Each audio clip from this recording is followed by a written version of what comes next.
Assalamualaikum warahmatullahi wabarakatuh. Selamat malam semuanya. Di sini kami dengan anggota kelompok PPD hendak menginterview salah satu dewan guru yang ada di SMP Albir Pandaan. Sebelum kami mengutarakan beberapa pertanyaan, sebelum kami melontarkan beberapa pertanyaan kepada salah satu dewan guru SMP Albir Pandaan, kami akan mengutarakan anggota dari kelompok kami. Untuk yang pertama, saya sendiri atas nama Muhammad Bilal. Kemudian saya sebagai pewawancara. Kemudian yang kedua ada saudara Ahmad Zulhilmi. Yang ketiga saudara Ronald Ramadhani Putra. Dan yang terakhir adalah Ahmad Salman Al-Farisi. Oke, langsung saja. Sebelumnya saya ingin menyapa salah satu dewan guru di samping kiri saya dulu. Assalamualaikum. Waalaikumsalam. Dari bersama Bapak siapa kalau boleh tahu namanya? Panggil saja Dili. Oh ya, di sini dari kita akan mewawancarai Bapak Dili, Pak Dili, sapaan akrabnya.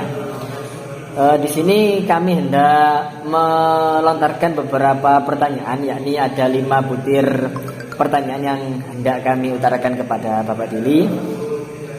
Nah, untuk pertanyaan yang pertama, bagaimana kondisi sekolahnya SMP Albir Pandaan, Pak Dili? Dilihat dari sarana prasarana yang ada di sekolah ini. Untuk sarana prasarana yang ada di SMP Albir ini semuanya sudah mencukupi, tinggal kelasnya. Karena SMP Albir ini masih berjalan 2 tahun dan kelasnya ini ada 3 lantai. Cuma yang lantai 3 ini masih belum ada ruangannya, dan yang lantai 2 masih belum digunakan karena masih proses pembangunan. Yang sudah digunakan itu sementara yang lantai bawah. Nah, untuk anak-anak yang nggak dapat kelas, untuk sementara ini dimasukkan ke kamar-kamar yang ada di pondok. Seperti itu, karena kondisi kelas yang ada kurang memadai, karena cepatnya siswa yang masuk itu semakin tahun semakin banyak, seperti itu. Oke, jadi dari jawabannya Pak Dili tadi, bahwasannya progres perkembangan SMP Albir ini cukup baik. Dalam rentan waktu 2 tahun itu sudah berdiri 3 lantai. Namun yang lantai atas, lantai 3 itu masih dalam proses pembangunan, masih belum digunakan. Nah, berhubung dengan semakin pesatnya siswa baru yang masuk di SMP Albir ini, maka percepatan antara pembangunan itu lebih cepat, banyaknya santri, banyaknya siswanya. Jadi untuk percepatan pembangunan itu masih berkembang. Nah, terus bagaimana untuk siswa SMP yang lain yang belum dapat kelas, karena memang banyaknya siswa baru itu. Nah, kemudian diambil inisiatif bahwasanya untuk siswa baru yang masih belum mendapat kelas, maka sementara ini itu berada di ruang-ruang di dalam pondok pesantren Albir.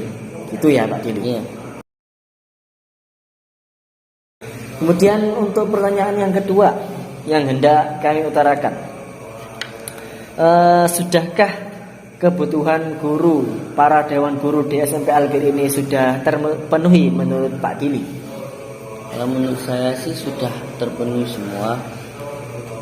Masalah fasilitas apapun itu sudah terpenuhi. Bahkan kan SMP Albir ini masuknya itu setelah subuh. Ini jarang ya ditemukan, bahkan nggak ada di pendidikan Indonesia itu sekolahan masuknya setelah subuh. Ya di sini nih di Pondok Pesantren Albir, sekolahnya SMP maupun SMA ini masuknya setelah subuh jam 5 apel, jam 5.15 ini anak-anak sudah masuk ke kelasnya masing-masing. Nah nanti sarapannya gimana? Nanti sarapannya jam 8.15. Ini sarapan untuk anak-anak dan sarapan untuk guru-guru. Ya seperti itu. Alhamdulillah untuk kebutuhan guru-guru sudah terpenuhi. Dari segi makannya sudah juga ya. Ya, untuk guru-guru ada prasmanannya.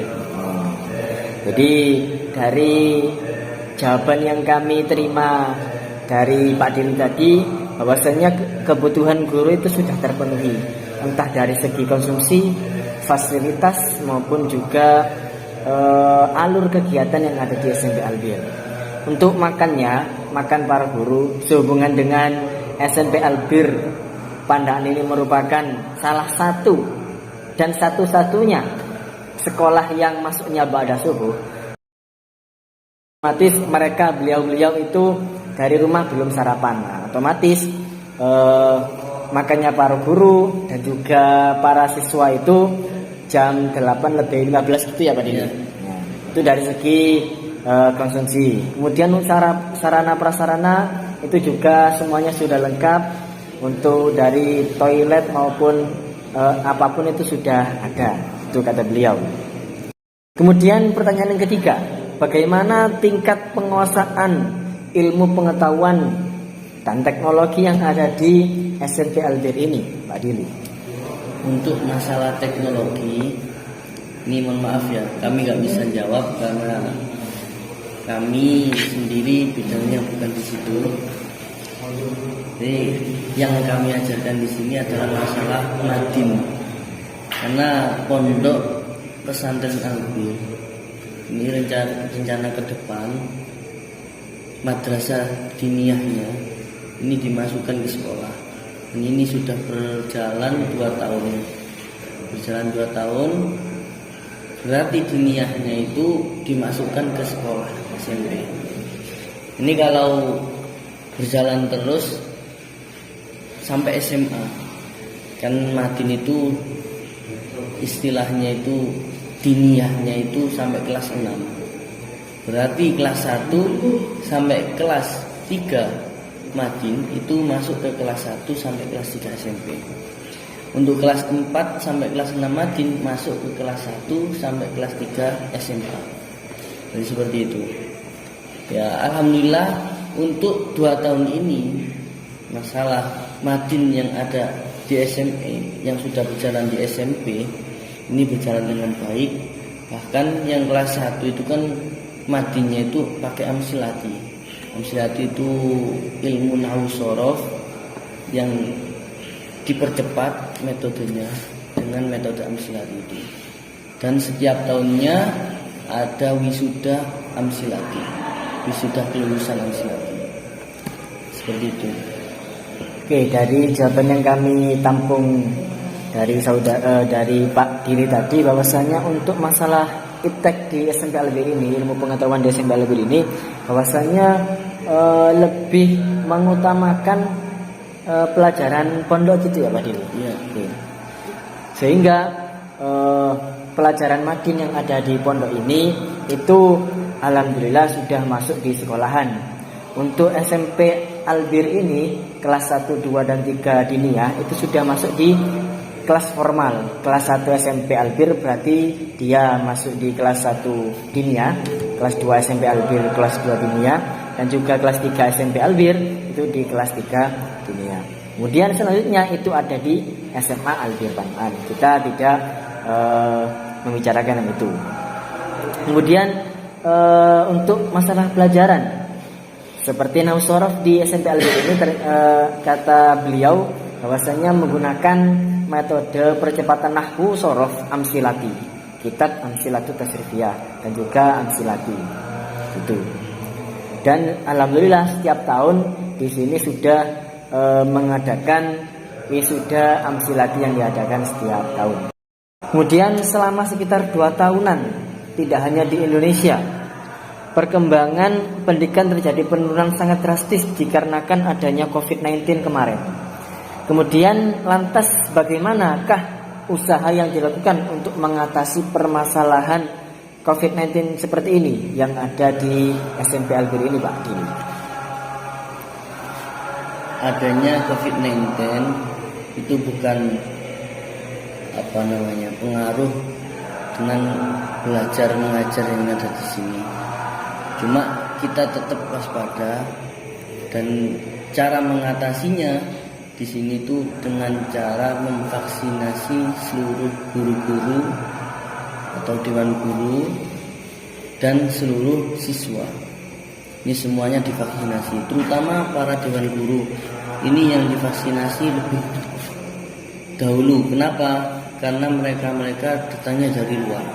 Sedangkan siswa yang ada ini dari pondok sendiri.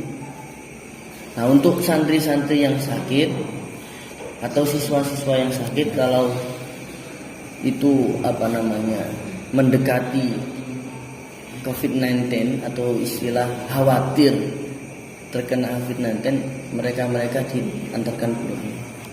Seperti itu.